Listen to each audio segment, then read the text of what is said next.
Are you looking to learn a little bit more about the Monmouth County real estate market? Well, stick around. I got just a video for you. Today we're going to go over some market statistics, mortgage rates, and a bunch of other different things. But before we get started, if it is your first time to the channel, my name is Steve McCutcheon, and I'm a realtor at Berkshire Hathaway. And on the Live in Central New Jersey channel, we cover everything related to the Central Jersey real estate market. So if you're the first one to know what's going on in either Monmouth or Ocean County real estate, feel free to click the bell, hit the subscribe button. Let's get the video started.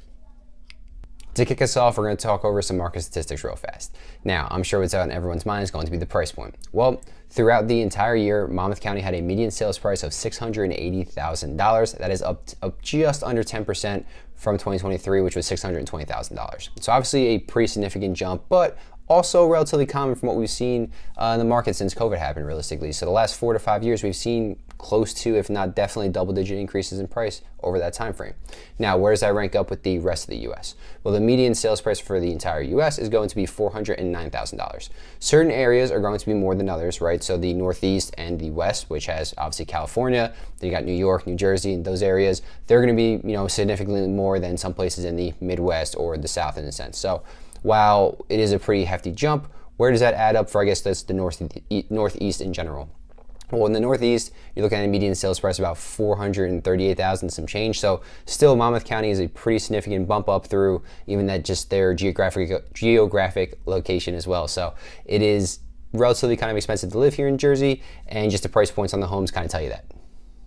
Now, even with where those prices are, sales are still happening and relatively pretty quick too.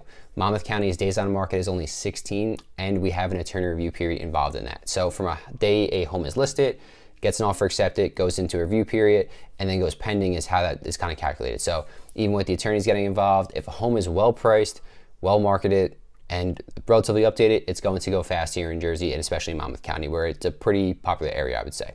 Now, in terms of the total number of homes sold, Monmouth County actually saw an increase of 4% from 2023 into 2024. And it's a very promising side heading into the next year coming in 2025. With 2023 and 2024, we pretty much saw record low sales in general across the entire nation. We were below 2008 levels. So if you can remember back to that time, the whole housing financial crisis going on, our sales are below that number, which is kind of wild to imagine. With 2025 coming up, and we see a slight increase in Monmouth County, maybe that's some signs that things are kind of starting to unravel a little bit. There hasn't been that catalyst yet that just really sparked the market, but hopefully we'll get to that a little bit later when we talk about the rates. And then we're heading over into what kind of inventory you have. And this has been a pretty hot debated topic, I would say, over the last couple of years. There's a when people are talking about the housing crisis that we currently have, yes, prices are definitely up there and they've shot up tremendously. We'll get to that too over the last 4 to 5 years. But the other big thing is the inventory. There's not enough new construction going on. There's not enough existing homes being sold. So what does it exactly look like? Well, right now in Monmouth County, we have 2.5 months worth of inventory, meaning that if not a single new home came on the market, we would have roughly about 2.5 months supply pretty much. That also lets us know what kind of market we are currently in. Under 6 months is going to be a seller's market. 6 months exactly will be neutral, and then over 6 months is going to be a buyer's market. It kind of lets you know who has more power in negotiations. And obviously, the closer to 0 or 1 you get, it's obviously a hotter seller's market, and then the higher up above 6 months that you go is a heavier buyer's market. And with that 2.5 months worth of inventory, our peak came back in August with 3 months, and our lowest point came back in January with 2 months. So we're sitting right in the middle of that. Now, if you're not aware, real estate's very cyclical. We have the same cycle pretty much every single year, whereas our winter months are going to be a little deader, not as many homes being listed, or sales in general just going on. People are kind of hunkering down for the holidays, and then you're getting into the new year.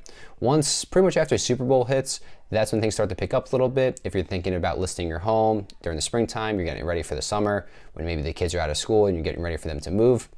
So end of spring and throughout the summer is definitely our hottest time of the year, most transactions, most listings, and then it starts to cool off once you hit the fall again and back into the winter time. So it's pretty much the same cycle every single year, but obviously depending on which, it's not exactly going to pick up after Super Bowl, for instance. So some weeks or some years it might pick up a little later than that, some weeks a little earlier. It all kind of depends, but we do have a lot of built up demand right now, and it wouldn't shock me if we see a little bit earlier than usual. Moving on to interest rates, where are they kind of sitting right now? Well, as of me making this video, they're around 6.75%, 6.75%. Now, by the time this comes out, maybe they're going to be up a little higher, they might be a little lower, but there's somewhere in that general ballpark region. They shouldn't drastically move over the next week or so. With interest rates, they don't, or especially mortgage rates, they don't always cover or follow what the Federal Reserve is doing. So I had some buyers reach out recently and they said, hey, I know rates got cut recently. Why did the mortgage rates go up afterwards? Well, they actually follow the bond market and more specifically the 10-year treasury. So they're not going to follow directly what the Federal Reserve is doing.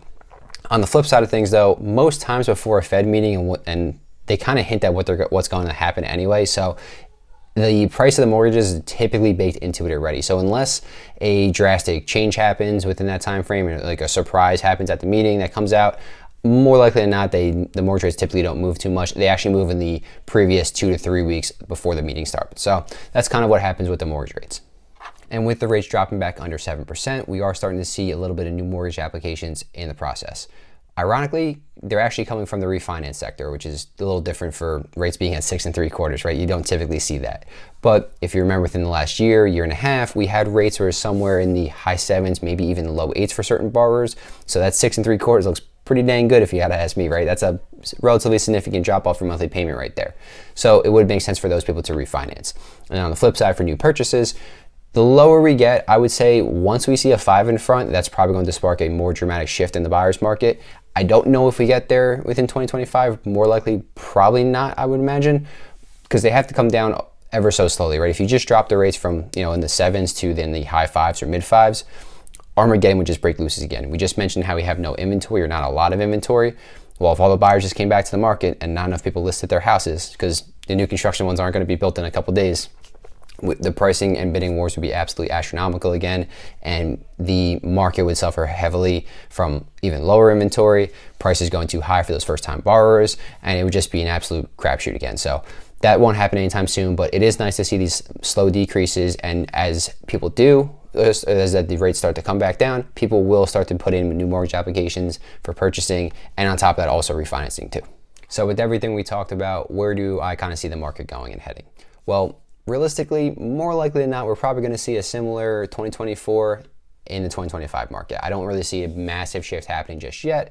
More along the lines of it's going to happen slowly by slowly, because we just can't have any big shakeups in our market currently right now. It would be very bad, very drastic. So more likely than not, probably very similar. I do think closed sales will increase again, like we just saw from 2023 into 2024. Again, won't be dramatically, but we're going to see more than we probably have been seeing over the past year, which is a good sign for our market. People that are looking to buy, that's a very good thing, especially those first-time borrowers, and maybe people looking to retire, either move out of state or just downsize. When the rates come down, hopefully, it starts to motivate people just a tiny, tiny bit. But I think we're going to have a similar market style. I also believe from when this video is coming out in mid-December to about where that Super Bowl timeframe is probably going to be one of the best times for you to purchase a home. And I'm not just talking about prices and rates. I'm talking about just the availability and lack of competition. During this time frame, everyone, like we said, starts to settle down. You got the holidays going on and just a lot of things going on in life in general. New year, you will start to see those applications come in for mortgages, but not necessarily that those people are going to be purchasing right away. So right now is kind of that lull. Yeah, there's not as many homes available, but there's not as many people looking for them either. So if someone's selling currently in this market, they probably have to sell. There's a reason going on. They're a little bit more motivated.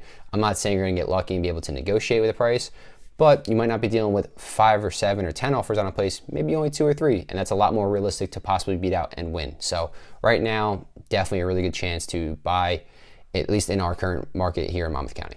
So with all that being said, that's kind of where I see our market going, similar to what we're going to go through or what we've been through in 2024 and 2023, but hopefully a little bit better, more sales going on, rates kind of start to drop down, and things open up probably towards the end of 2025, and then heading into 2026, we might see a little bit more of an increase in pretty much everything at that point. But if you are looking to move to the Monmouth County area, feel free to reach out. All my contact information is down low in the comments and description. So whether you're 1 month, 3 months, 6 months, even a year out, doesn't matter to me. Let's just get you on the right path towards your real estate goals. If you're looking to move to a different part of the Central Jersey area, check out 2 videos popping up and hopefully help out a little bit too. Have a great day.